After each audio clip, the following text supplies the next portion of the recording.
ये है दैनिक प्रातःकाल का डिजिटल एडिशन प्रातःकाल लाइव। मैंने ऐसा कोई लफ्ज बोला नहीं और सोच भी नहीं सकता कि मैं किसी महापुरुषों के खिलाफ कोई बात करूं। आसाम के मुख्यमंत्री ने कह दिया, राहुल गांधी की तुलना जो है औरंगजेब से कर दिया।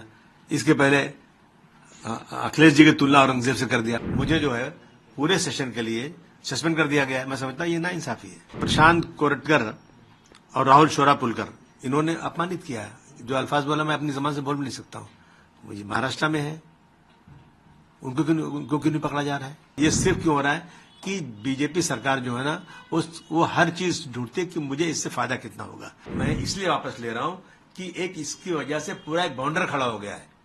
लोग मुझे टेलीफोन में गालियां दे रहे हैं, मैं फोन नहीं उठा रहा हूं। जान से क्यों मार दोगे भाई? मैंने ऐसा कोई लफ्ज बोला नहीं और सोच भी नहीं सकता कि मैं किसी महापुरुषों के खिलाफ कोई बात करूं। लेकिन अब मैं देख रहा हूं कि एक फैशन बन गया है। अभी वहां के आसाम के मुख्यमंत्री ने कह दिया, राहुल गांधी की तुलना जो है औरंगजेब से कर दिया। इसके पहले अखिलेश जी की तुलना औरंगजेब से कर दिया। मतलब क्या होता है? तो औरंगजेब के बारे में मुझसे पूछा उन्होंने कि औरंगजेब के बारे में उनका कैरेक्टर क्या। तो मैंने कहा भाई देखो, मैं तो जमाने में पैदा हुआ नहीं था। हमने तो जो हिस्टोरियन ने जो लिखा, हिस्टोरियन ने वही पढ़ के बोल सकते हैं। तो सतीश चंद्रा जी, अद्वी तुरुस्की, डॉक्टर राजीव दीक्षित, डॉक्टर राम पुनियानी, अवध ओझा, मीना भार्गव, ये सब लोगों के कागजात मेरे पास मौजूद, इसमें रखे हुए सारी चीजें उनके स्टेटमेंट्स हैं। जो स्टेटमेंट्स हैं मंदिर के बारे में, जो डेवलपमेंट के बारे में, मैंने वही बोल दिया कि भारतवर्ष का उसका जीडीपी बहुत अच्छा था और जो है उन्होंने मंदिरों को दान भी दिया है। जो लिखा है इसमें, ऐसा नहीं मेरी मर्जी से, इसी तरह की स्टेटमेंट मैंने दिया और चला गया मैं। अब इससे एक बात यह है कि आपने महापुरुषों को अपमानित किया। इसमें अपमान कहाँ हुआ कि मैंने कैसे अपमान किया? मैं कभी जिंदगी में महापुरुषों का अपमान कर ही नहीं सकता हूं। मैं खुद ही हूं, असेंबली में कई बार मैंने खड़े होकर बोला है कि साहब जो लोग भी किसी महापुरुष का अपमान करते हैं उनको छोटा मोटा नहीं 10 साल की सजा होना चाहिए, क्योंकि फैशन बन चुका है ये अपमान करने का।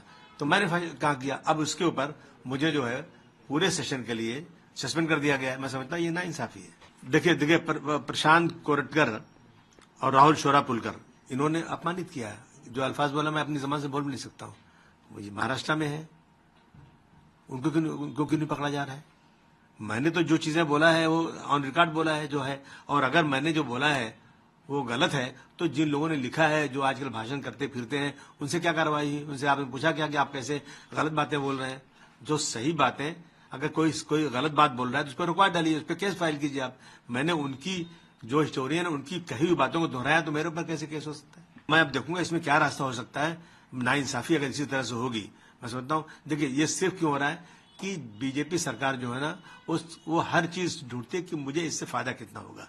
कानून सही क्या है? कुछ नहीं, हर चीज ले जाते हैं कि ये ऐसे इशू लाओ जिससे हमको फायदा हो जाए। पोलराइज करने की बात है, लेकिन सच्चाई पे चलना चाहिए। जो हिस्ट्री सही है, जो देश की जो सच्चाई है वो सामने अगर कोई बोलता है तो इस तरह से उसके साथ जुल्म जाती तो नहीं होना चाहिए।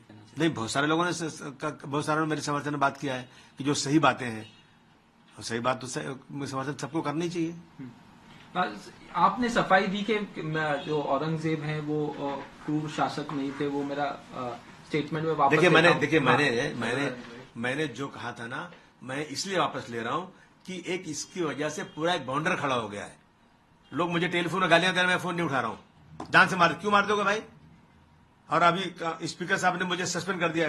तो इन चीजों को लेकर के असेंबली चले, एक छोटी सी बात के ऊपर, एक छोटे से स्टेटमेंट के ऊपर जबरदस्ती का आप जो है बाउंडर खड़ा करोगे। इसलिए मैंने कहा कि मैं अपनी सारी बात वापस लेता हूं भाई, स्टेटमेंट वापस लेता हूं।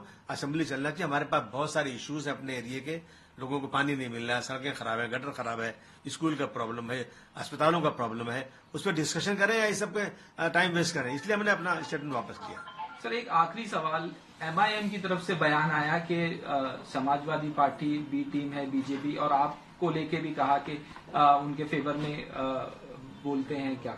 तो मतलब इसका मतलब हम काम करना छोड़ दें, हम असेंबली जाने ही बंद कर दी, ये काम ही बंद कर दें अगर इस तरह के इल्जाम लगाएंगे लोग। मतलब इसका मतलब अगर मैं बीटी हूं और ये टीवी वाले जो मुझसे आगे कुछ सवाल कर रहे थे या ऑर्गेनाइज किया गया थे बीजेपी की तरफ से, मेरी तरफ से, आप इंक्वायरी कर लो, मेरी ब्रेन मैपिंग कर लो, क्या सही क्या गलत है। फालतू बातें सब है। आपने कहा कि तबीयत भी खराब थी इसीलिए असेंबली नहीं गए, और आज इस तरह से नहीं देखिए, असेंबली तो मैं कल तबीयत खराब फिर भी असेंबली जाता मैं, लेकिन इतना हंगामा था कि लोगों ने कहा मत आइए आप। और आज जो है जैसे असेंबली शुरू हुई वैसे सस्पेंशन का ऑर्डर आ गया, 2 केसेस भी हो गए। किस लिए केस हो गया? गलती क्या मेरी है? मैं दुनिया से पूछना चाहता हूं, मेरी गलती क्या है? मैंने हिस्टोरियन के जो हिस्ट्री में लिखा हुआ है, जो इनके बयानात हैं, जो जाकर चारों तरफ भाषण करके लोग बोलते हैं, वही बातें मैंने दोहरा दिया। वो आजादी से घूमते हैं, उनकी किताब पे कोई पाबंदी नहीं है, और मैंने वही बात बोल दिया तो मेरे ऊपर केस।